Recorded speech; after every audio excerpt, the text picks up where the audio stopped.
آج ہم آپ کو بلوچستان کی ایک ایسی شخصیت کے بارے میں بتانے جا رہے ہیں جنہیں بلوچی گاندھی کہا جاتا ہے۔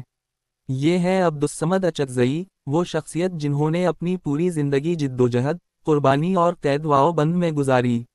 عبدالصمد اچکزئی کوئٹہ کے قریب ایک قصبے گلستان میں پیدا ہوئے۔ جوانی میں ہی انہوں نے برطانوی راج کے خلاف آواز بلند کی اور انجمن وطن بلوچستان کے نام سے ایک سیاسی جماعت قائم کی۔ یہی وہ وقت تھا جب ان کے سیاسی سفر کا آغاز ہوا، لیکن یہ راستہ ان کے لیے آسان نہیں تھا۔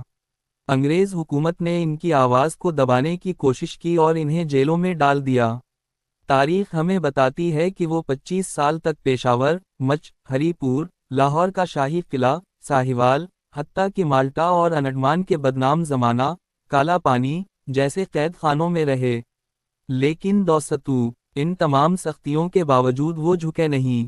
قید کے دوران انہوں نے کئی کتابیں لکھیں۔ سب سے اہم خدمت یہ تھی کہ انہوں نے مولانا ابوالکلام آزاد کی شہرہ آفاق تفسیر، ترجمان القرآن کا پشتو ترجمہ کیا، جو آج بھی ان کی ILMI خدمات کا ثبوت ہے۔ آزادی کے بعد بھی ان کی مشکلات ختم نہ ہوئیں۔ وہ پاکستان کے پہلے سیاسی قیدی قرار پائے اور ایوب خان کے دور میں تقریباً 11 سال تک قید و بند کی صعوبتیں برداشت کرتے رہے۔ 1970 کے انتخابات میں عبدالصمد اچکزئی بلوچستان اسمبلی کے رکن منتخب ہوئے، لیکن ان کی زندگی کا سفر زیادہ طویل نہ تھا۔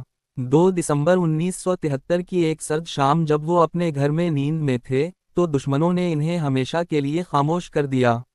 اس وقت ان کی عمر 66 برس تھی۔